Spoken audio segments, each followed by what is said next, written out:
Hello and welcome to another video. In this video we're going to conclude the trilogy of talking about the performance task, which I think is fitting because we really, I like trilogies and we really don't have that much more to cover, but in this video I want to cover the final part, which is what happens when you're about to submit and you're thinking, did I really get all the points that I really should get? Did I answer all the questions properly? And so this is me trying to help you out and give you a run through, but hopefully it'll be quick. It's going to be less than my usual videos, I think. So I want to show you how to get a full score for the PT. So let's take a look at what you've been going through. This is the sort of timeline that I draw up for my classes. We kind of aim to do, by mid-March, we start to introduce this PT.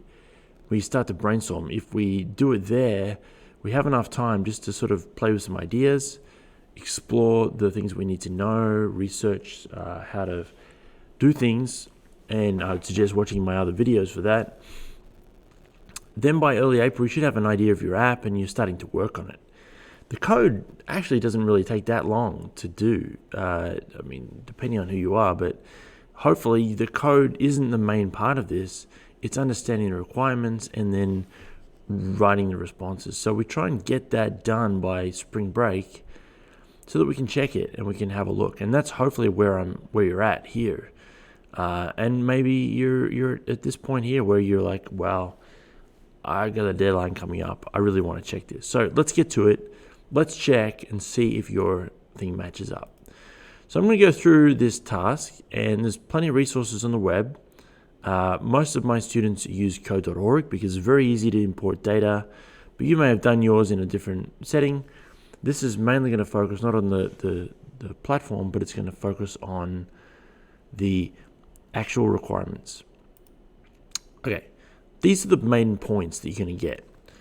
You have 2 points coming in for a description of not only, you're providing the video of your program running, which shows input and output. It shows how the program functions, the main functions. And the written response will describe the purpose of your program, the functionality, and basically you're describing what happens in the video. Because you're showing all those things, input, output, and functionality, you'll be describing similar things to the video, but that they are very, they do stress the idea of you got to say the purpose of your program. Be clear about that. The second point's going to come, these 2 points actually, are going to come from using a list in your code. And this is referred to as data abstraction, meaning that you're using a list to help you manage data. By looking at data on a higher level, you're able to handle it rather than use variables and have more complicated code.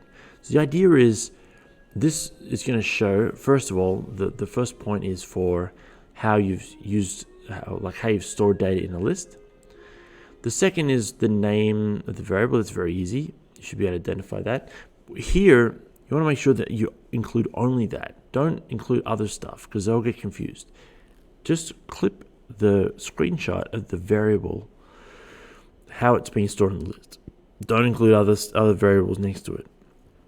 They don't need context for this question. And then you're going to describe how the list has been used for your program and what it represents. Then in the next question, to get this point, you need to show kind of how it manages complexity. And this is a little trickier than the last one, but you have to basically show that you're processing this list in a way that allows you to handle a bunch of data quite easily in only a couple of lines of code. And that the key to that is that, if you were doing this with variables, it would mean that you'd have to have if statements, else and else if, because you have to manage all these different variables and their values. Whereas a list allows you to apply the same calculation to the bunch of data in that list. So that's why, and you have to really show that and explain it. The next two are for your function. A function that you've written in your code, it cannot be an event handler, okay? So if you're trying to use on events, forget it. Your code should be an original function which takes at least one parameter, which means one input value, and it has sequencing, selection, and iteration. Sequencing being just regular code, step-by-step code. Selection being if-else statements, that kind of thing. And iteration being a for loop or a while loop. So you need to include all those things in the function you choose, otherwise you won't get the point. It's no good including two of them because you won't get the point. It's no good including a function that has sequencing, selection, iteration with no parameter because you won't get the point. So those are pretty important. You have to get them all right. Then you have to show where that function is used and what it does to your program. Like how does it help your program? What does it do? Finally, the last point is algorithm implementation. Now, this one, it's a little bit tricky because you have to show how two different calls to your function will result in two different pieces of code running. And this is a little tricky for some to understand, but because you're taking input for your function, you have to imagine that that input, given one way, would cause a part of your code to trigger. But if another input came in, then another part of your code would run. And that's due to the branching that you've got from your selection statement. One part of your code should run, and if it doesn't, if you can't think of two inputs that are going to cause different parts of your code to run, then you may have a problem. You may have to go think about your algorithm again. Okay? So let's explain this with some examples. Now, they're very helpful, and you'll find that there's a bunch of examples out there. Here is a word game helper, and this I've taken from this sample to give you an idea of how it works. Now, let's talk about the screenshot. The video. The video really should be less than 60 seconds, and it should be to the point and concise. It should show all of the functionality, and you don't need to mess around and show everything it can do. Like in this case, you wouldn't want to show every single letter, but you just want to show an example of it working in different ways. So that's what I would do for that. Let's talk about the purpose and function. Okay, so here you have 150 words to describe what your program's purpose is. And if you don't have a purpose to your program, please go get one. Every code should really be trying to do something. Either it's something creative or it's solving a problem. And this is where you get to describe what the purpose or the goal is for your program. Now, you have to also describe the video, and now you'll be describing what's happening in the video.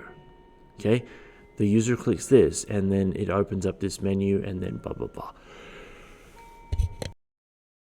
You want to describe things pretty well and pretty close to what the video is saying, and make sure that you use the words input and output, because this is key. They're asking for what are the inputs and outputs, and therefore you should use that. So here's an example, and this shows the three parts that are being addressed.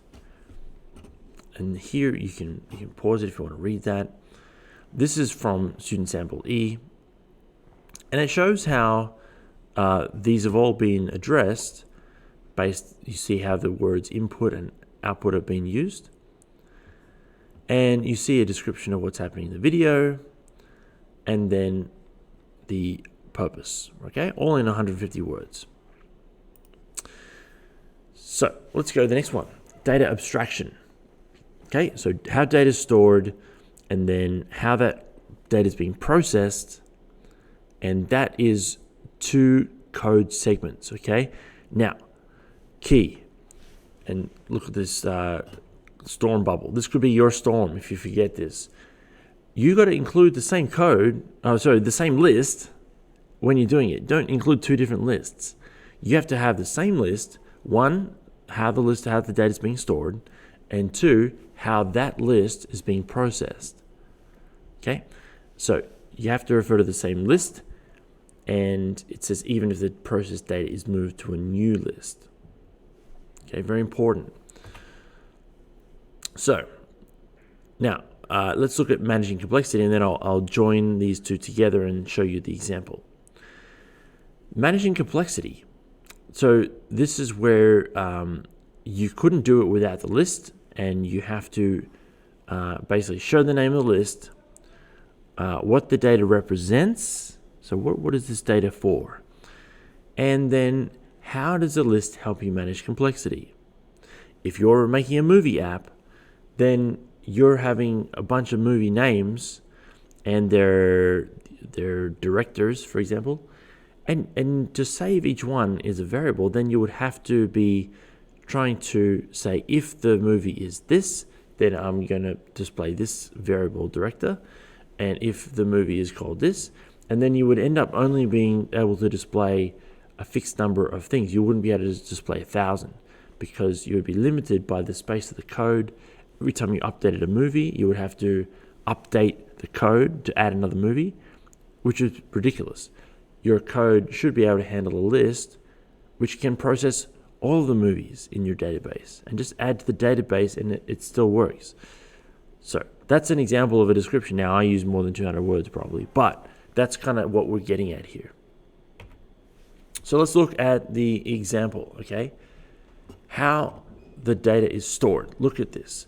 This is an example from code.org where they use getColumn to get a column of data from the database. This is the database words, and this is the column. And this is just the functionality of this particular function. Your platform may not have that, but this returns an array.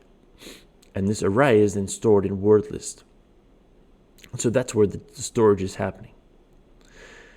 That word list is then being processed in this for loop. And you can see here the for loop is processing that word list and checking the length using the indexes here.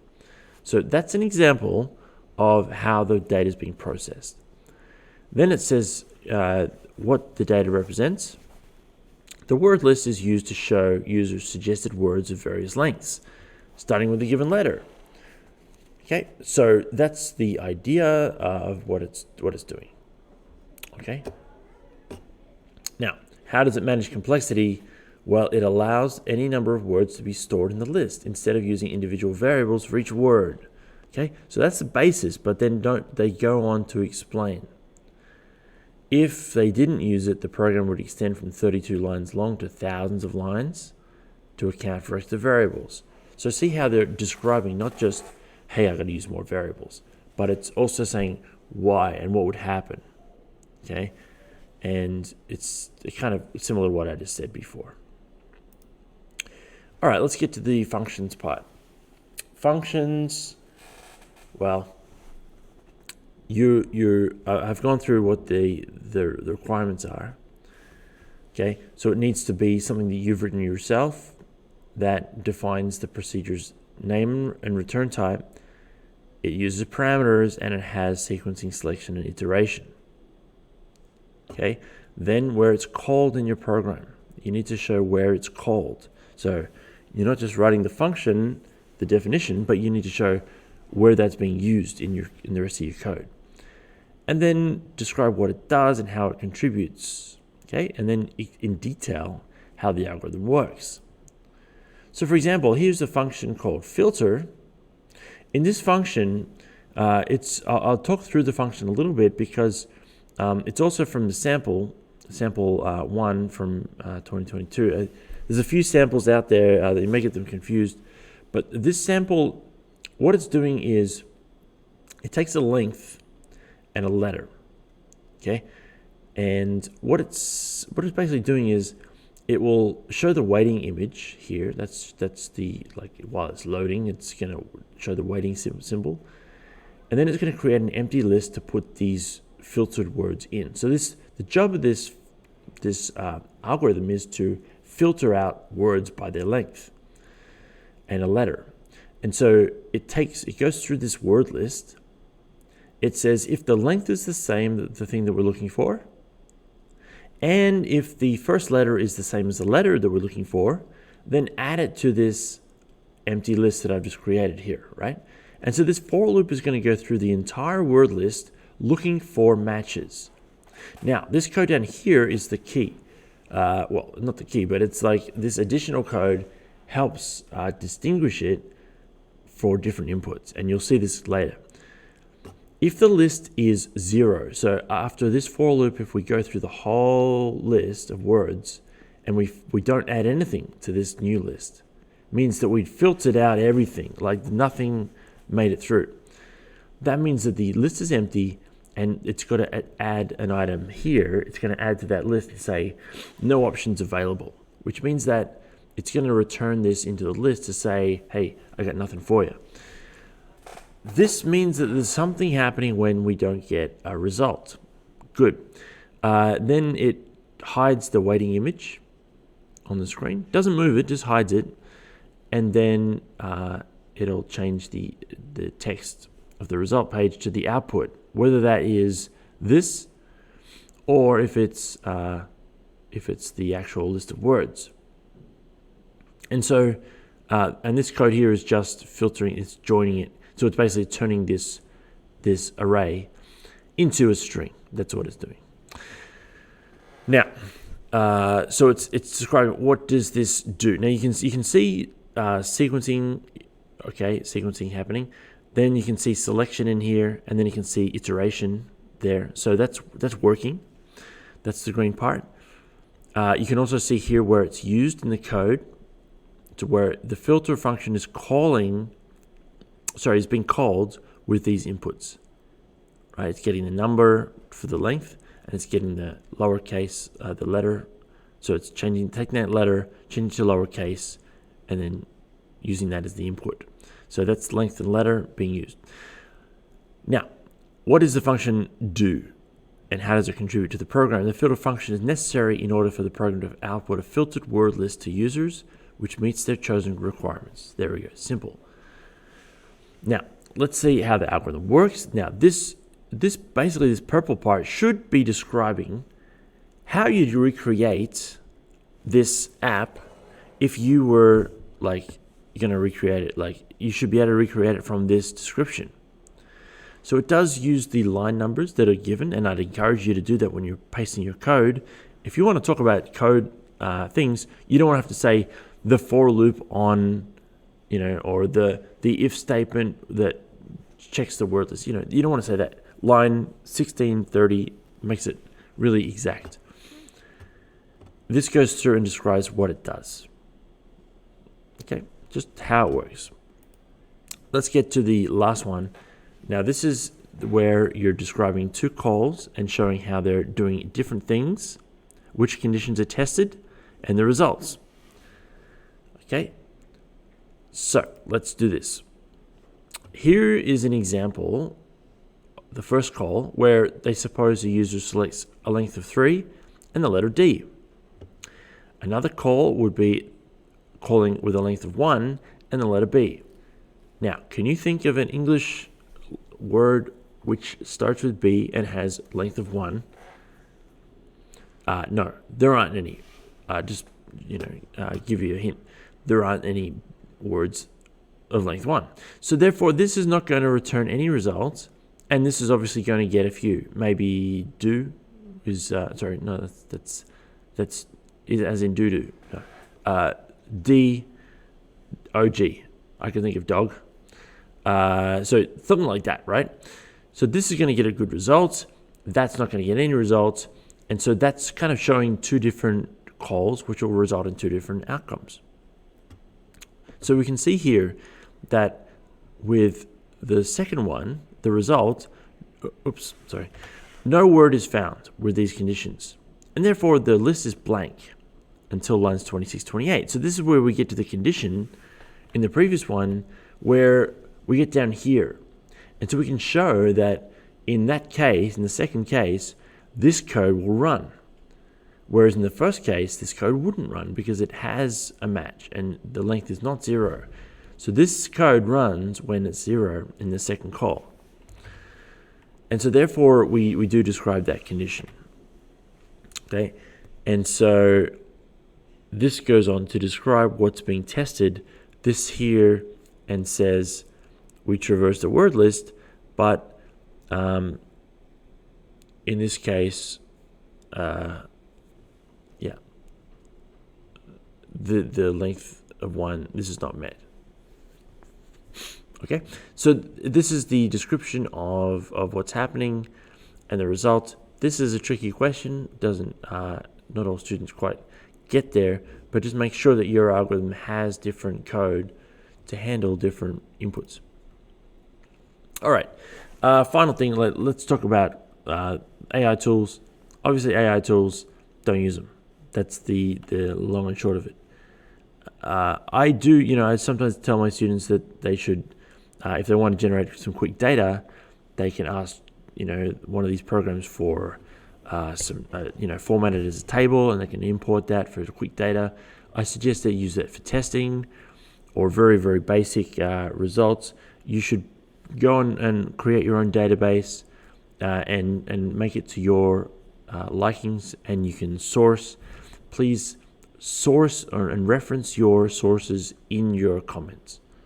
That's the key here too, is that if you're using pictures, images, things like that from other places, make sure that you're sourcing them in the comments, where you just write a comment and say, I got this information from this site. Now, and that's it. This ends the trilogy. I'm going to add this video to that collection. Be sure to check out the other videos, which I have, which is just a general overview of the task. This is good to do when you're beginning. And this is, if you want more details on how to write good functions, you can look at this video. But this was just a quick summary of the scoring guide. I hope that helped you. Be sure to refer to the scoring guidelines in the official documents. This is going to also describe how these things work, and it's going to go through about why they don't award points as well. And it's worth looking at this, right? For example, if you don't use the same name as the list, things that I've said, right? And so the explanations have to really match. So make sure you go through and check your answers before you submit. It's worth going through and having a look at these, and this is kind of key here, right? Okay, so it's really useful to look at these official guides. I know that the official guides aren't as interesting as my videos, but they're worth it, and they can really save you some trouble and disappointment. So thanks for watching. This has been another video, hopefully that helped you along your journey, and I'll catch you next time.